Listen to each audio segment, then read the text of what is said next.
નમસ્કાર દર્શક મિત્રો, હું તો બોલીશમાં આપનું સ્વાગત છે. વાત કરવી છે દેશના વડાપ્રધાન યશસ્વી નરેન્દ્ર મોદી સાહેબની.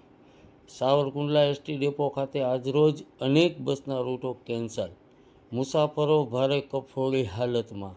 સામાન્ય જનતા માટે કરકસરના પાઠ અને સરકારી આયોજનોમાં થતા સંસાધનોનો બેફામ વપરાશ. ઉપદેશ જનતાને અને અમલ તંત્રને ક્યારે?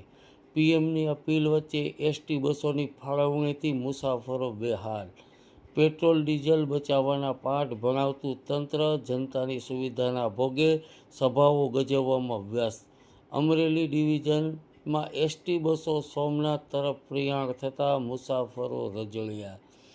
તાજેતરમાં સોશિયલ મીડિયા અને ન્યૂઝ પ્લેટફોર્મ પર વહેતા થયેલ સમાચારો મુજબ દેશમાં આર્થિક કટોકટીના સંકેતો વચ્ચે પ્રધાનમંત્રીએ જનતાને પેટ્રોલ ડીઝલ બચાવવા અને અનાવશ્યક મુસાફરી ટાળવા અપીલ કરી છે. પરંતુ આ અપીલની બીજી બાજુએ આજે અમરેલીમાં જોવા મળે. એક તરફ ઈંધણ બચાવવાની વાતો થાય છે, ત્યારે બીજી તરફ પ્રધાનમંત્રીની સભામાં અમરેલી ડિવિઝનની કુલ 118 રૂટની એસટી બસો સોમનાથ જવા માટે ફાળવાતા સામાન્ય જનતાને ભારે હાડમારી વેઠવી પડી છે. પોતાના ગંતવ્ય સ્થાન પહોંચવા માટે બસની રાહ જોઈ રહેલા અનેક મુસાફરોમાં ભારે રોષ જોવા મળ્યો હતો. ખાસ કરીને સાવરકુંડલા ડેપો મેનેજર નથવાણી સાહેબ સાથે વાતચીત થતાં તેમણે જણાવ્યું કે સાવરકુંડલા એસટી ડેપોની કુલ 36 બસો સોમનાથ જવા માટે ફાળવાતા મોટાભાગના લોકલ રૂટો કેન્સલ થયા છે. ગારિયાધાર અને ભાવનગર તરફ જતી રૂટોની બસો કેન્સલ થતાં અચાનક સજી ધજીને આવતા મુસાફરોને ભારે હાલાકી ભોગવવી પડે છે. કોઈ નાના બાળકો સાથે તો કોઈ માલ સામાન સાથે લઈને આવતા મુસાફરોની સ્થિતિ દયનીય હાલતમાં જોવા મળે.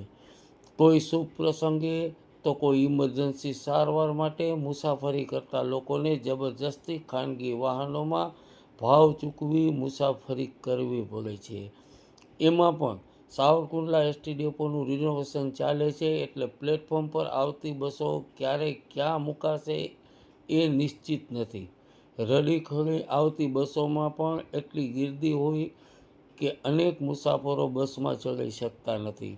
આવી પરિસ્થિતિમાં સાવરકુંડલાના બુદ્ધિજીવીઓ સવાલો ઉઠાવી રહ્યા છે કે શું કરકસરના નિયમો માત્ર સામાન્ય નાગરિકો માટે જ છે? જો વહીવટી તંત્ર લાખો લીટર ઈંધણનો વપરાશ કરીને ભીડ એકઠી કરવામાં વ્યસ્ત હોય તો પ્રધાનમંત્રીની આ અપીલ કેટલી સાર્થક ગણાય?